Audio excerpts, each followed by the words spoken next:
Hey guys नमस्कार, आप लोगों का टॉप 10 क्लासेस के प्यारे से यूट्यूब चैनल पर स्वागत है। तो आज के लेक्चर में हम लोग चर्चा करने वाले हैं कक्षा 12 की फिजिक्स की अध्याय नंबर 4 का। वो भी आज की टॉपिक रहने वाली है गाइस, एक समान चुंबकीय क्षेत्र में रखे धारावाही कुंडली पर जो बल लगता है और जो बल आघूर्ण होता है वो आज की टॉपिक में रहने वाली है। आज की क्लास बहुत छोटी क्लास है गाइस और बहुत बेहतरीन है और बहुत ही आसान तरीके से आज की जो टॉपिक है वो हम लोग सीखेंगे। तो गाइस लेक्चर को स्टार्ट करने से पहले जो चैनल पर नए होंगे वो चैनल को सब्सक्राइब करके दोस्तों के साथ वीडियो को जरूर शेयर करेंगे और वीडियो पसंद आए तो वीडियो को लाइक भी जरूर कीजिएगा। और चलिए लेक्चर को स्टार्ट कर लेते हैं। भाई आज की टॉपिक फिर से एक बार पर देखते हैं क्या है कि एक समान चुंबकीय क्षेत्र है और उस पे एक धारावाही कुंडली है, उसके बीच में एक धारावाही कुंडली है और उस धारावाही कुंडली पर बल क्या लगता है वो बताना है और बल आघूर्ण क्या लगता है वो बताना है। तो आज गाइज हम लोग साथ में डायग्राम भी बनाएंगे और साथ साथ में सब कुछ देखेंगे कि आखिर बल कैसे लगता है और बल आघूर्ण क्या होता है। तो आइए ध्यान से देखते हैं। सबसे पहले कह रहा है एक समान चुंबकीय क्षेत्र, तो हम लोग चुंबक के दो ठो ध्रुव ले लेते हैं। ध्यान से समझिएगा गाइज, एक चुंबक का ध्रुव ये हो गया जिसका एक ध्रुव मान लेते हैं यन है, जिसका एक ध्रुव यन है। फिर उसके बाद दूसरा ध्रुव कौन है, इसका दूसरा ध्रुव ये है जिसका एक ध्रुव यन है और दूसरा ध्रुव क्या है, ऐसा है। ध्यान समझिएगा। तो पहले गाइज हम यहाँ से ये इतना क्लियर कर लेते हैं कि जो इसके बीच जो चुंबकीय क्षेत्र उत्पन्न होगा उसकी दिशा किधर से होगी। तो गाइज आपने पढ़ा होगा कि दो चुंबक ध्रुवों के बीच जो चुंबकीय क्षेत्र की दिशा होती है वो उत्तरी ध्रुव से दक्षिणी ध्रुव की तरफ होता है, नॉर्थ पोल से साउथ पोल की तरफ होता है। तो जो चुंबकीय क्षेत्र होगा उसकी दिशा किधर से किधर की तरफ होगी गाइज, ध्यान से देखिएगा। चुंबकीय क्षेत्र की दिशा किधर से किधर की तरफ होगी, एन से बी की तरफ, अर्थात चुंबकीय क्षेत्र की दिशा इधर से इधर की तरफ हो जाएगी। इतनी बातें क्लियर हुई। अब क्या कर रहा है कि इस चुंबकीय क्षेत्र में एक धारावाही कुंडली रख दीजिए, एक ऐसा कुंडली रखिए जिसमें धारा प्रवाहित होती हो। तो चलिए गाइस हम लोग क्या करते हैं, एक धारावाही कुंडली रखते हैं। ये गाइस देख लीजिएगा, हमने इसमें क्या रख दिया, एक कुंडली रख दिया। हमने आपको बताया इससे पिछले वाले लेक्चर में कि कुंडली क्या होता है, कि तार को जो है जो तार होते हैं उसको एक आयतनुमा आकृति दे देना ही क्या कहलाता है, कुंडली कहलाता है। जैसे आपने तार लिया और उस तार को जो है एक आयत आकार में मोड़ दीजिए तो आपकी क्या कहलाती है, कुंडली कहलाती है। अब इसमें हम मानते हैं कि इसमें जो धारा प्रवाहित होती है या तो इसका पहले नामकरण करते हैं, P हो गया, फिर ये Q हो गया, फिर R हो गया, फिर S हो गया। अब जो धारा प्रवाहित हो रही इस तार के माध्यम से इधर की तरफ धारा जा रही, फिर उसके बाद ऐसे, फिर उसके बाद इधर, फिर उसके बाद ऐसे, फिर उसके बाद ऐसे, यानी जो धारा की दिशा है गाइज वो इस प्रकार है। ध्यान से देखिएगा। अब इतनी बातें आपको समझ में आई। अब क्या है कि आपने जो आपके टॉपिक कह रहा था आपने वो टॉपिक क्या डायग्राम बना लिए हो क्या, कि एक समान चुंबकीय क्षेत्र में एक धारावाही कुंडली रख देते हैं। तो देखिए एक समान चुंबकीय क्षेत्र B में एक धारावाही कुंडली PQRS स्थित है, रखा हुआ है। अब इस पे जो लगने वाला बल है वो बल हम लोग ज्ञात करेंगे, तो गाइस चुंबकीय क्षेत्र में रखे धारावाही लूप पर या चुंबकीय क्षेत्र में स्थित धारावाही कुंडली पर लगने वाले जो बल होते हैं, लगने वाले बल के लिए जो व्यंजक होता है वो हम लोग कौन से फार्मूले से निकालते हैं, हम जानते हैं गाइस, लिख लेते हैं। लगने वाला बल आपने देखा है F बराबर IBL साइन थीटा। इस व्यंजक का हम लोग उपयोग करते हैं और ये व्यंजक, ये वाला फार्मूला आप लोगों को याद रहना चाहिए। तो हम लोग इस फार्मूले का उपयोग आज के डेरिवेशन में करने वाले हैं। तो गाइस सबसे पहले जो वहाँ पर हमने समझा है वो लिखते हैं कि माना एक चुंबकीय क्षेत्र B है जिसमें एक आयताकार कुंडली PQRS स्थित है और उसमें प्रवाहित होने वाली धारा क्या है, I है, उसमें बहने वाली धारा क्या है, I है। इतनी बात लिख लेते हैं। एक समान चुंबकीय क्षेत्र B है, माना एक समान चुंबकीय क्षेत्र B है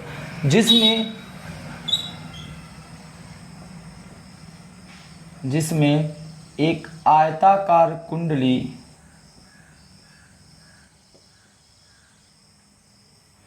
एक आयताकार कुंडली PQRS रखा है, PQRS रखा है, जिसमें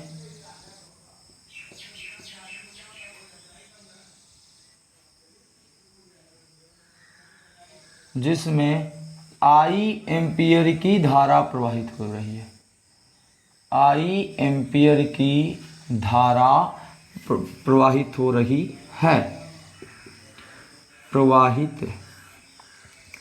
I एम्पियर की धारा प्रवाहित हो रही है।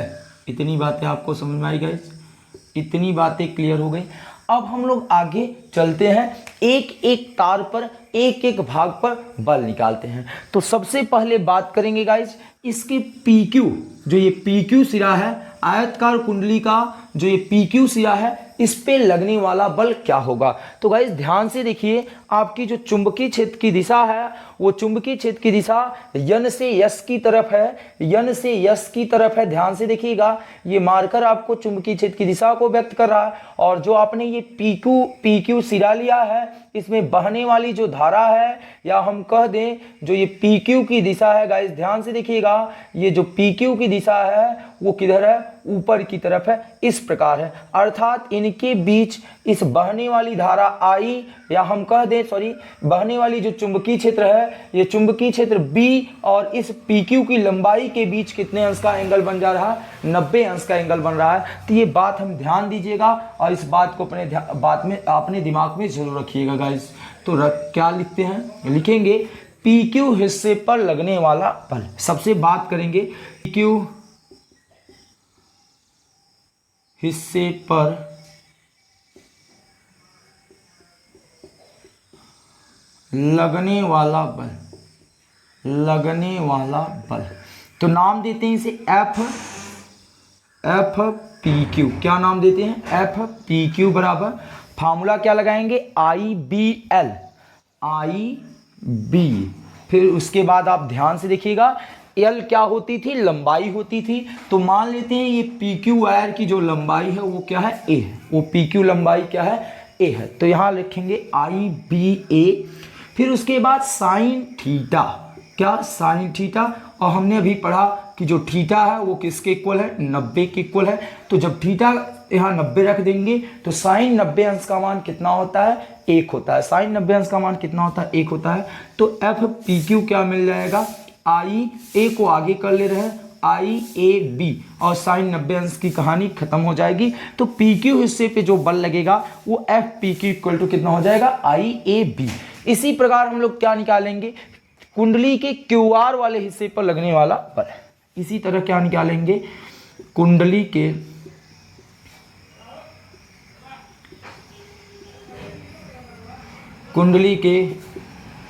QR हिस्से पर लगने वाला बल। क्या? लगने वाला बल। तो उसका नाम क्या देंगे? जैसे यहाँ PQ दिए थे वैसे ही यहाँ FQR नाम देंगे। क्या देंगे? FQR बराबर फार्मूला क्या होता है? IBL sine theta. तो I लगाते हैं, चुंबकीय क्षेत्र B है, और इस बार इस तार की जो लंबाई है वो उस तार की लंबाई क्या मान लेते हैं? B मान लेते हैं। तो L के स्थान पे क्या आ जाएगा? B आ जाएगा। ध्यान देखिएगा। फिर उसके बाद साइन थीटा। क्या? Sine theta. तो गाइस यहाँ पर थीटा क्लियर कर लेते हैं। थीटा कितना होने वाला है? तो यहाँ पर ध्यान से देखिएगा कि जिस दिशा में QR की लंबाई है, जिस दिशा में QR है, उसी दिशा में चुंबकीय क्षेत्र B भी है। ये देखिए, ये मार्कर है। ये मार्कर क्या कर रहा है? तार की लंबाई को व्यक्त कर रहा है इस बार। तो इसकी दिशा जिस दिशा में है उसी दिशा में चुंबकीय क्षेत्र B भी जा रहा है। अर्थात L और B के बीच में जो कोण बन रहा है वो कितना बन रहा है? 0 का बन रहा है। तो थीटा बराबर यहाँ क्या हो जाएगा? 0। और थीटा का मान 0 रख देंगे तो ये पूरा पद क्या हो जाएगा? 0 हो जाएगा। अर्थात FQR इक्वल टू कितना हो जाएगा? 0। तो जो QR हिस्से पर जो बल लग रहा है गाइस वो कितना हो जाएगा? 0। और PQ हिस्से पे जो बल लग रहा है वो किसके बराबर हो जाएगा, I into A into B के बराबर हो जाएगा।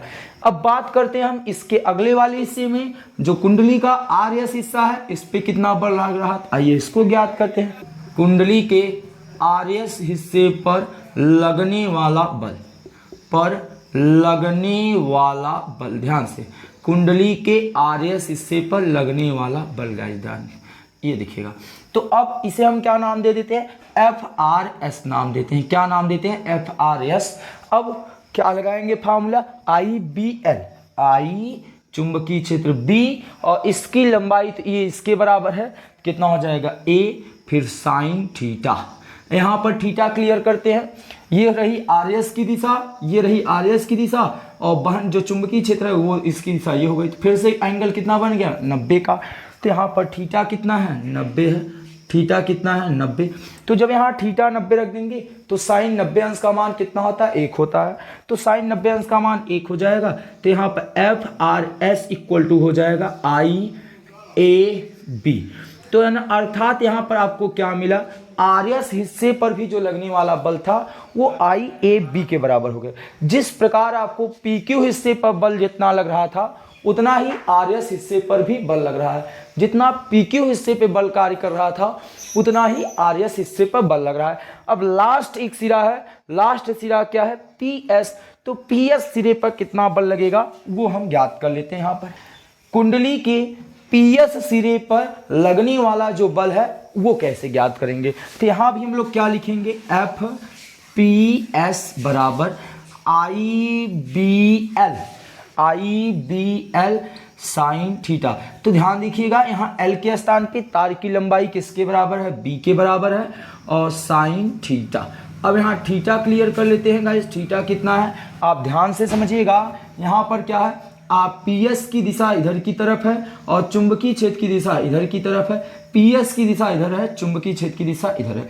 तो चाहे गाइस यहाँ आप थीटा 0 मानो, चाहे यहाँ थीटा 180 मानो, दोनों ही वैल्यू क्या हो जाएगी, साइन में 0 होता है। तो आप चाहे जो मान सकते हो। तो यहाँ थीटा अगर 0 रखते हो तो FPS IBB, तो ये पूरा कहानी कितना हो जाएगा, 0 हो जाएगा। तो ये आपको यहाँ पर मिल गया। अर्थात यहाँ से हम एक बात नोट कर पा रहे हैं कि कुंडली का वह हिस्सा जो चुंबकीय क्षेत्र के लंबवत है उसी पर बल लग रहा है, और जो चुंबकीय क्षेत्र के समांतर है, जो चुंबकीय क्षेत्र की दिशा में है, जो चुंबकीय क्षेत्र के विपरीत दिशा में है, उस पे लगने वाला बल क्या है, 0 है। ध्यान से यहाँ से आपको पूरे इस डेरिवेशन के दौरान आपको एक चीज नोट करने वाली बातें क्या मिल गई कि जो धारावाही कुंडली है उस पे जो चुंबकीय क्षेत्र की दिशा में है और जो चुंबकीय क्षेत्र के विपरीत दिशा में है उस पर बल लगने वाला बल 0 है, और जो चुंबकीय क्षेत्र के लंबवत सिरा है उस पे जो बल लग रहा है वो बहने वाली धारा और तार की लंबाई और चुंबकीय क्षेत्र के गुणनफल के क्या है, बराबर है। तो गाइज ये रहा जो कुंडली है उस पे जो बल लग रहा है उसके लिए डेरिवेशन। गाइज एक बात ध्यान से समझिएगा, 2 बल कुंडली पे लग रहा है, उन दोनों बल की क्या कर लेते हैं, दिशा ज्ञात कर लेते हैं। ध्यान से समझिएगा। तो आइए उन दोनों जो बल लग रहे हैं, जो PQ पर बल कार्य कर रहा है, जो RS पे बल कार्य कर रहा है, उसकी दिशा फाइंड आउट करते हैं, उसकी दिशा ज्ञात करते हैं। तो ध्यान से समझिएगा। अब आप देखिएगा, अब बातें क्या आती हैं, PQ हिस्से पे जो बल लगने की बल की दिशा है वो हम लोग ज्ञात कैसे करते हैं। मैंने आपको एक अच्छा सा फंडा वाला नियम बता के रखा है। भाई अपना दाहिना हाथ जो है उसको क्या कीजिएगा कि उसे किसकी दिशा में करना है, उसे उसकी दिशा में करना है। गाइस ध्यान से देखिएगा, हमने कहा कि ये जो अपना दाहिना हाथ है धारा की दिशा में कर लो। अब बोलो यार धारा किस दिशा में प्रवाहित हो रही है, देखिए धारा आपकी ऊपर की दिशा में प्रवाहित हो रहा है, ऐसे देखिए। तो मान लेते हैं ये आपका हाथ ऐसे कर लिया जाए, ऐसे ऐसे ऐसे देखिएगा ऐसे। तो ये जो उंगलियां हैं ये किसकी दिशा को व्यक्त कर रही है, धारा की दिशा को। ऐसे ही तो धारा ऊपर की तरफ जा रही ना, तो ये अंगुलियां धारा की दिशा को व्यक्त करेंगी। फिर क्या नियम में बताया गया है कि ये जो अंगुली है उस कि उसकी तरफ मोड़ दो जिसकी तरफ चुंबकीय क्षेत्र है। तो चुंबकीय क्षेत्र की दिशा किधर है? इधर की तरफ है। यदि हम चुंबकीय क्षेत्र की तरफ इधर की तरफ मोड़ दे तो ये जो अंगूठा है, जो ये अंगूठा है, दिखाई पड़ रहा होगा गाइस आपको, ये जो अंगूठा है वो अंगूठा लगने वाले बल की दिशा को व्यक्त करेगा। और ये अंगूठा क्या व्यक्त कर रहा है? लंबवत अंदर की तरफ। ये अंगूठा क्या व्यक्त कर रहा है कि जो ये लगने वाला बल है वो लंबवत क्या होगा? अंदर की तरफ होगा। इस बात को हम यहाँ नोट करते हैं। अर्थात गाइस देखिएगा, इसके द्वारा जो लगने वाले बल की दिशा है वो एफ पी क्यू की जो दिशा है वो लंबवत किधर की तरफ होगा? अंदर की तरफ होगा। इसी प्रकार अब हम लोग आर एस के लिए देखते हैं लगने वाले बल की दिशा क्या होगी गाइस। तो आर एस दिशा क्या है? धारा नीचे की तरफ है, तो इस हाथ को इस बार क्या कर देना है? ए ऐसे कर देना, ऐसे गाइस देखिएगा जरा सा, ये जो हाथ है वो क्या करना? ऐसे कर देना है, ऐसे धारा की दिशा में नीचे की तरफ कर देना। फिर उसके बाद ये अंगुली उस तरफ घुमा देना है जिस तरफ चुंबकीय क्षेत्र है। तो ये अंगुली आप इधर की तरफ घुमाएंगे, ये ऐसे करके। तो ये अंगूठा क्या बता रहा है? लंबवत बाहर की तरफ ना। तो ये अंगूठा क्या बता रहा है? लंबवत बाहर की तरफ। तो लगने वाला जो बल होगा वो लंबवत क्या होगा? बाहर की तरफ होगा। तो इसको भी नोट कर देते हैं। तो ध्यान से देखिएगा, इसके द्वारा जो लगने वाले बल की दिशा है वो एफ आर एस, ये लंबवत क्या होगा? बाहर की तरफ होगा। तो हमने क्या आपको बता के रखा है? जो बल लंबवत बाहर की तरफ होता है, जो चुंबकीय क्षेत्र लंबवत बाहर की तरफ होता है, उसे हम डॉट से व्यक्त करते हैं। और जो चुंबकीय क्षेत्र और जो भी बल लंबवत अंदर की तरफ प्रवेश करता है उसे हम लोग किससे व्यक्त करते हैं? क्रॉस से व्यक्त करते हैं। तो अर्थात इस वायर पे हम लोग जो लगने वाली बल की दिशा उसे हम लोग क्रॉस से दिखा सकते हैं, और इस पे लगने वाले बल की दिशा को हम लोग किससे दिखा सकते हैं? डॉट से दिखा सकते हैं। इतनी बातें अगर क्लियर हुई होगी तो गाइज आप इसका एक स्क्रीनशॉट लीजिएगा, क्योंकि इसको हमको रफ करना है। इसको मूव करके जो है हम लोग अब क्या बात करेंगे? बल आघूर्ण की बात करेंगे। बल आघूर्ण क्यों निकालेंगे? क्योंकि ये जो दोनों बल है, जो दोनों बल इस पे लग रहे हैं, ये दोनों बल क्या कर रही हैं? कुंडली को अपने अक्ष के परितः घुमाने का क्या कर रही हैं? प्रयास कर रही हैं। ये मान लीजिए ये इस कुंडली का क्या हो गया? अक्ष हो गया। तो ये जो लगने वाला बल है, ये दोनों बल कुंडली को अपने अक्ष के परितः घुमाने का प्रयास कर रही है। और हमने पढ़ा है कि किसी भी वस्तु पे लगने वाला बल यदि वो क्या करे, उसे उस अक्ष के परितः घुमाने का प्रयास करे तो वो बलाघूर्ण कहलाता है। तो गाइस हम यहाँ बलाघूर्ण निकालेंगे। आप इसका स्क्रीनशॉट लीजिएगा, फिर हम बलाघूर्ण निकालते हैं। अब बलाघूर्ण आपने फार्मूला क्या पढ़ा? ये टाउ से व्यक्त करते हैं। या तो यहाँ पर देखिएगा लगने वाला बल, उसके बाद पढ़े हैं बल गुणे बीच की लंबवत दूरी। क्या? बीच की लंबवत दूरी, बीच की लंबवत दूरी। दोनों क्रिया रेखाओं के बीच की लंबवत दूरी। ध्यान समझिएगा, दोनों क्रिया रेखाओं की बीच की लंबवत दूरी। यहां लिखना चाहो तो आप लिख सकते हो, दोनों क्रिया रेखाओं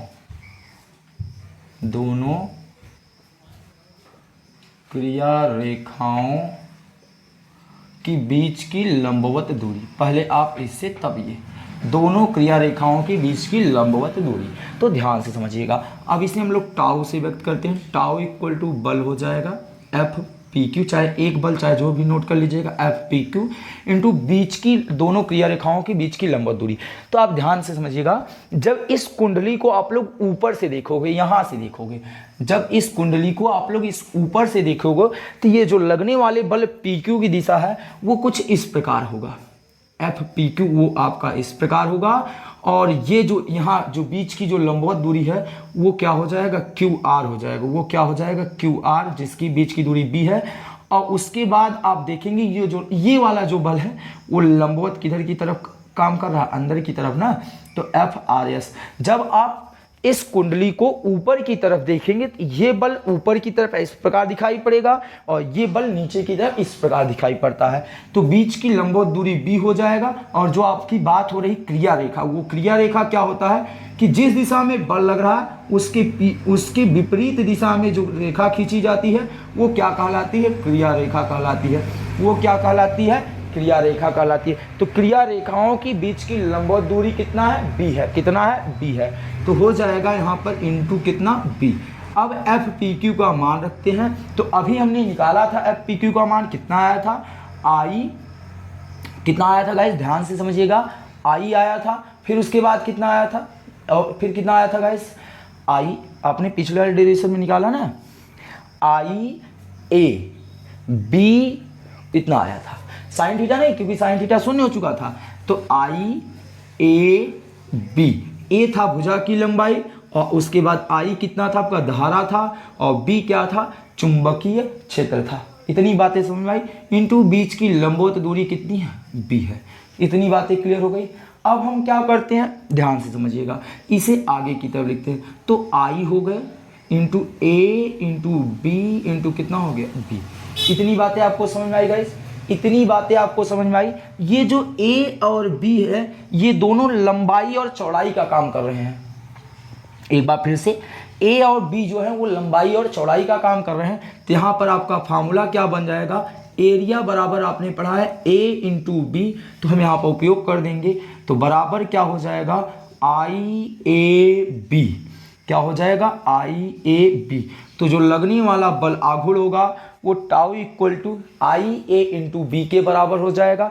यदि बात करें यन फेरे के लिए, किसके लिए बात करें, यन फेरों के लिए, तो जब बात करेंगे एन फेरों के लिए इसी में एन का गुना कर देंगे, तो टाउ इक्वल टू कितना आ जाएगा एन आई ए बी, जहाँ एन क्या है फेरों की संख्या है, जहां एन फेरों की संख्या है, आई प्रवाहित धारा है, ए क्या है क्षेत्रफल है, बी क्या है चुंबकीय क्षेत्र है।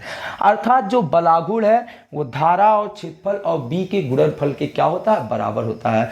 तो गाइस आज का लेक्चर यहाँ पर क्या होता है समाप्त होता है, और उम्मीद करते होंगे कि आज की लेक्चर आपको जरूर समझ में आई होगी। अगर कहीं भी डाउट रह गया होगा तो उसे कमेंट बॉक्स में कमेंट जरूर कीजिएगा। तो हे गाइस, अगर लेक्चर में कोई भी डाउट रह गया होगा तो कमेंट बॉक्स में कमेंट जरूर कीजिएगा। अगर कोई भी टॉपिक नहीं समझ में आई होगी तो उसे भी कमेंट बॉक्स में जरूर कमेंट कीजिएगा। और वीडियो पसंद आई होगी तो वीडियो को लाइक कीजिएगा, और दोस्तों के साथ तो वीडियो को जरूर शेयर कीजिएगा। और चैनल पर नए होंगे तो चैनल को आप सब्सक्राइब जरूर कर लीजिए, क्योंकि ये चैनल आपको बहुत कुछ चीज़ें सिखा के जाने वाला है। तो गाइज मिलते हैं आपको नेक्स्ट लेक्चर में, तब तक के लिए इस वीडियो को देखिए और एंजॉय कीजिए। जय हिंद, जय Bharat. Thank you all dear student.